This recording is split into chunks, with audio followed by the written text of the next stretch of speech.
All right, take two. Good. Thanks for tuning into Heavy's podcast today. We're here at the Fortitude Music Hall in Brisbane with Jesse and JT from ERRA, who've come all the way over to play some shows with Northlane. Yes, sir. I won't shake your hand twice, guys, because it's bad luck, but thanks for joining us. So how you going, guys? Like, what's the process like? Did you just come in a couple of days early to acclimatise and relax, or just fly straight in and get into it? Yeah, normally you like to. Definitely one of the more painful travel experiences for this occasion. We got here I think I put my bag down in the room at 9 p.m. last night. So yeah, normally we try to get in the morning, but I guess however the travel plans worked out, we were here kind of late. It was a long day of travel. How'd you go with jet lag? Like, getting you sleep, getting straight off the plane, or was it like out the bed? You slept like 11 hours. On the plane? I slept like maybe 4 or 5. I'm lucky like that. I get on a plane before it's even taken off. I'm gone. I can't. I'm like claustrophobic and uncomfortable. I don't like it. You do what you can, but you know, if we had to play that morning, I'm sure we all could, but we would just hate ourselves for it. you just make do. We've suffered before. We'll suffered for your art. We'll suffer again. Yeah. And you guys are here in Brisbane all the way from Birmingham, Alabama, mate, for shows with Northlane, Landmarks and Banks Arcade, which start tonight here in Brisbane, and then you go through Sydney, Melbourne and Adelaide and finish in Perth on February the 17th. Like, run us through it, guys. Like, how do you prepare yourself mentally, I guess, for a run of shows so far away from home like this? I mean, honestly, most of the time we're so excited to share our music with anybody that's not in the U.S. because we know how appreciative they are of us coming over here. So we're only excited to be here. Yes, there's like a lot of like technical hurdles and getting our gear here, but like all in all, we're just excited to show up and rock. Like, we've never not had a great time overseas, so we're very grateful for that. And how many times is this in Australia now? You've been here a couple of times, haven't you? Third? Yeah, I think third, yeah. How do you rate Australian crowds as opposed to the rest of the world? Among the best. We're animals? Yeah, we prefer the animalistic behavior, honestly. The Neanderthal behavior? Yeah, I mean, what's funny is you're like, even in Japan where they're very respectful, they still even get wild too. So like everywhere you go, like people know what to do for our music most of the time, which is nice. Actually, I'll throw this in here, like a little bit off track, but I remember once I was in Japan for Knotfest and Steel Panther were playing, and I'm just looking around, I'm waiting for them to play Asian Hooker, just to see how the locals reacted. They did. Did they like it? They loved it. All right, great. They loved it. But I've seen Steel Panther before. Half expecting people to sort of sit back and but no, it went down all right. Yeah. Might be a band that might rub you the wrong way, but that's a fun band. They know what they are. If you're not going to have a sense of humor, don't go and watch it. Yeah, it's not for everybody. It's like the maybe a modern day Bloodhound Gang. Yeah. Bloodhound Gang. I like the Chasing Lane. Yeah. Song. Oh my god. Yeah. Get off that one, please. Yeah. Yeah. And you guys are no strangers to touring with Northlane either. Like, you've been on the road with them a few times. A bit of a bromance happening there. Oh my god, we go way back. You Frozen Flame with them. We've done 2 American tours with them, 1 Europe, and this is our second time in Australia with them. Yeah, even before my time, they did a August Burns Red Frozen Flame tour in like 2015. Yeah. Oh wow. Yeah. So that was, I think, the 9 first years. time you guys met them. And what is it about? Like, what do you 9 connect years with? now. Like, is it the music you connect with? Is it a friendship? Like, People associate Yeah. our band's sounds, so like fans kind of consider us like sort of whatever, like brother bands or whatever, but based on the way our bands sound. Yeah, it's kind of always been like that since we started in 2011. The American Northlane or the Australian ERRA, you know, type of the thing. Australian era. Yeah, I like that. who knows? And we've also got the French band, I believe, called Landmarks Yep. and Banks Arcade. Like, do you know much about those guys? No, I've not really met any of them. I think Connor knows one of the Landmark members from like back in the day. Yeah, another well- band. Yeah, first day, so we haven't gotten a Yeah. chance to hang out with them much. Need name tags. Hi. Yeah. Hi, my name is.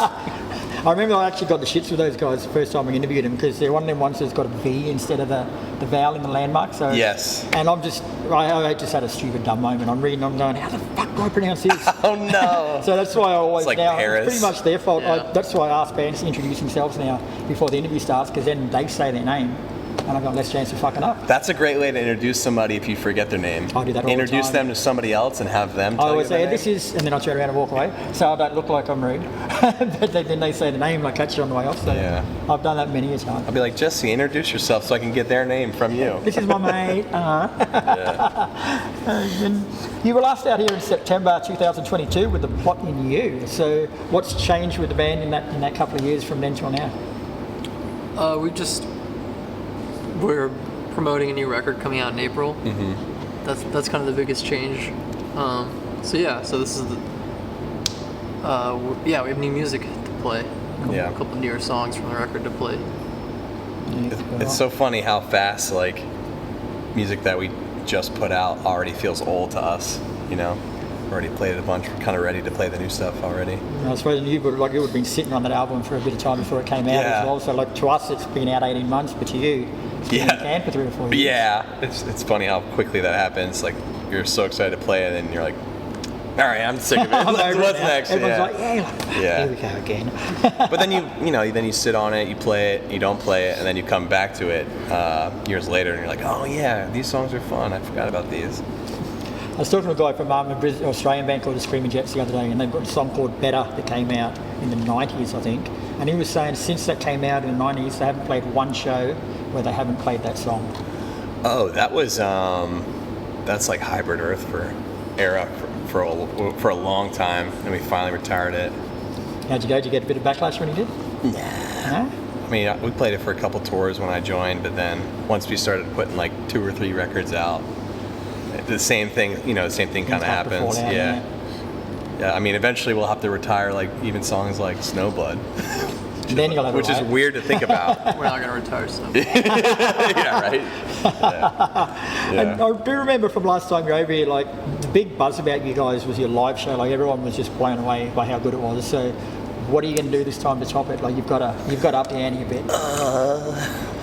Nothing. No? Gonna do the same thing. Hopefully, be just as good and consistent. But you'll have to tell us. I've got to go home with my kids tonight. Unfortunately, I was going to love to stay around, but they won't let me in here with a 7-year-old.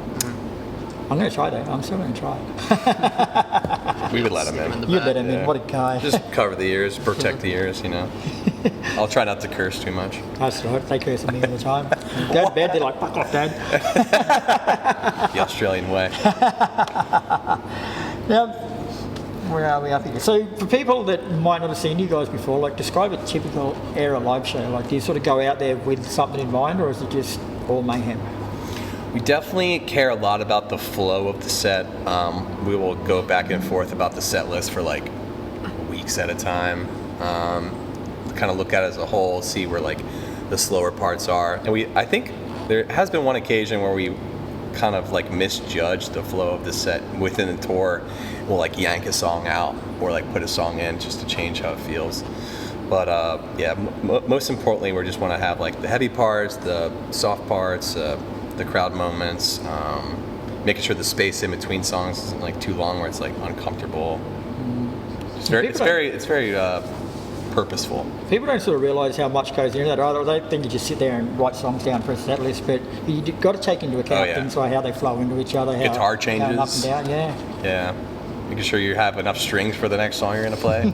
Or don't break too many if you don't. Yeah. I actually went and saw a local Australian band the other night, and they played their debut album like start to finish live, and they're a great band. I won't mention their name, but live it didn't quite go down as good. I think like when you write an album, you don't write it with the view to ever having to play the whole lot live one day. So there was the ups were massive and the downs were just massive too. Like there was no real flow to it. I feel like we kind of do that though. What's that? Do you ever write with like? I feel like you write with a live presence in mind sometimes, or like how it's going to translate. Yeah. Maybe, I mean, there has definitely been moments where we put a song in the set and felt like, man, I didn't know it was going to feel this slow, or something like that. But no, like even when I'm writing, I'll write a part and be like, yeah, that's going to be physically impossible to do well. So I'll have to like kind of augment it, or just kind of think about the performance for sure. And I think that's something that we started to do a couple years ago when that actually happened. Like, oh my God, yeah, this is going to make our lives really difficult. So I don't know. I feel like that's a pretty important part of the writing process. But who knows? We write pretty tough music, so we kind of have to pay attention to that stuff. On that matter, mate, like just say you are up there and you're playing a slow song and you're feeling that it's not working, like, can you feel that back off the crowd if they're not quite getting it? I can, but I've also been wrong. It's easy to misinterpret with a slow song. Yeah. Right. Because if it's a slow song, there would be less movement. So I just look to see if they're singing along. Yeah. That's kind of like the trade-off of like less physical movement is singing along to the song. And you get that But if experience. neither of those two things are happening, it doesn't feel great. You probably notice a pretty big difference from playing like Ghost Atlas versus ERRA content too, because we'll play like an hour of riffs and breakdowns, and the Ghost Atlas set that he'll play, the crowd might love it just as much, but it's not the same genre. Yeah. So I know from my point of view in the crowd, like I can tell because you can hear people start to talk. Like when a slow song comes on, like just little rumblings start all over the place, and it's like, I hope I don't hear. Yeah, people are tweeting actively while you're playing. Like, oh no. Getting out the big iPads. Yeah. No, we've been grateful lately, so that's been good. I think not a lot of distracted viewers, so I think we're doing okay. Yeah, honest answer, you guys. When I was writing this, I didn't actually think that it could get you in trouble, which it probably won't. Like, you're out here supporting Northlane. Like, when you go out on stage, like, in your head, are you going out there to warm the crowd up for the headliner, or are you going out there just to smash them and just blow everyone else away? Yeah, Both? You want to go out there and do your best no matter what. Yeah. We're playing the same show whether we're supporting or headlining. But yeah. I mean, hopefully as a support band, you don't go to just kind of like boost up the headliner. You go to like represent yourselves, so when people come see your show or your headliner, they know what to expect. I mean, like in the I get really discouraged when I hear bands like who are opening say, we'll play 2 more songs, then we'll get off stage so you don't have to hear us anymore. They like kind of discredit themselves. I'm like, no, you guys belong there. Like, even though you're playing, even though you have 25, 30 minutes, like you earned that time slot, and you should represent yourselves as big as you can, They'd probably be more nervous, so you'd either be nervous. Yeah, I mean, that could be a translation of their nervousness into their dialogue, but I mean, even I've been there in the past, but I've learned to kind of change my mindset and my approach to that. I think it's been very helpful. I talk a lot of shit when I'm nervous. I've got my mates. Yeah, I mean, everybody's got their own way to like kind of get through the nerves. Mine's always to tell or say something that makes no sense. But it just brings you back around. Yeah, Ocean Grove from here. I told a crowd once that they were doing their first Native American tour. Yeah, I'll never forget that one.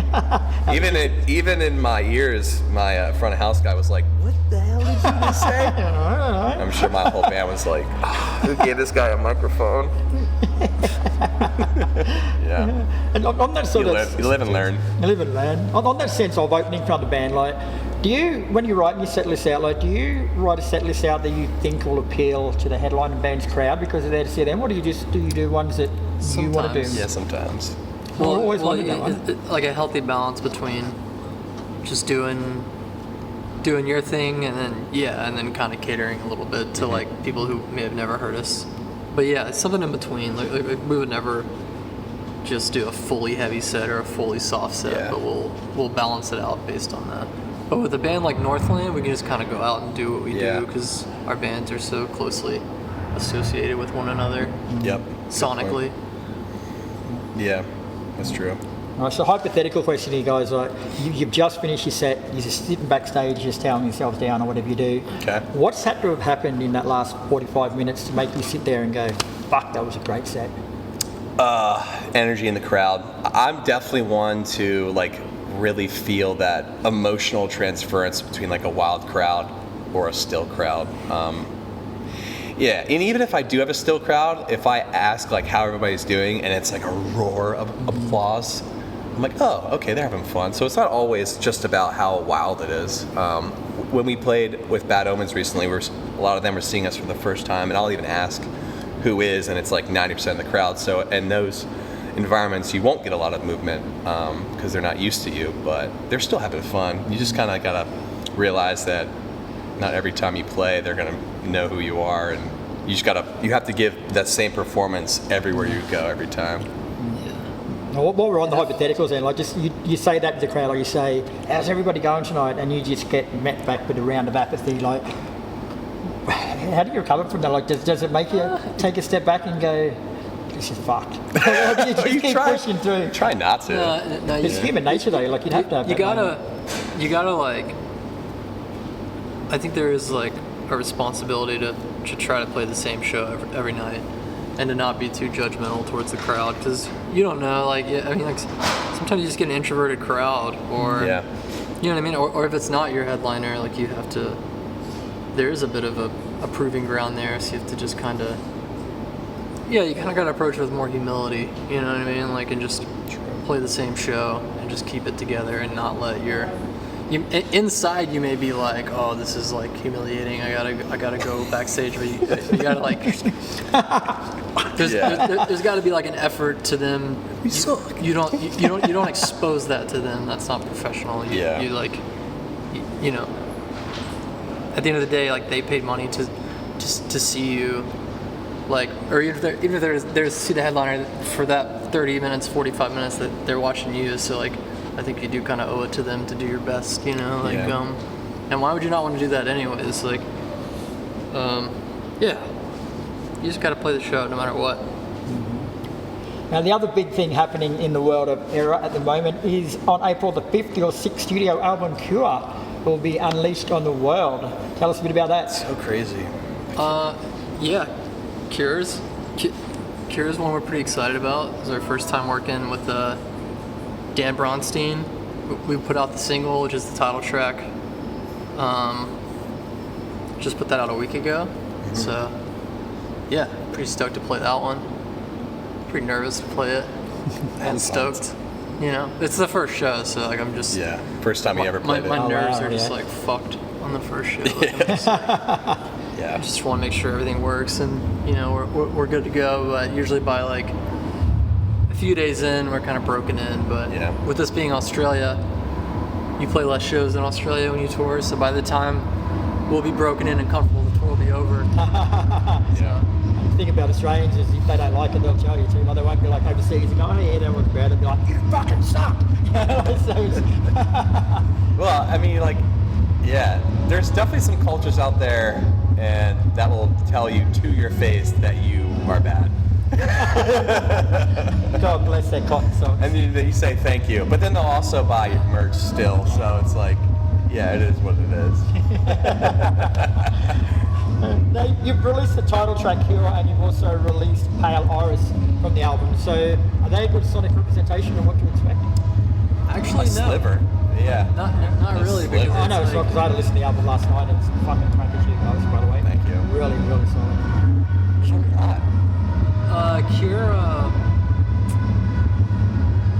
maybe more so Cure, but like not really. Like with the singles, we're gonna try to like showcase as many sides of the record as possible. But it scratches a couple different itches. So So I don't know if any one song really represents the record, which is dope. I like that. I like that about it. I think there's a lot of experimentation. I think the record that we did before was like a combination of everything prior, and then this record is kind of like an extension of what we were kind of honing in on the last record.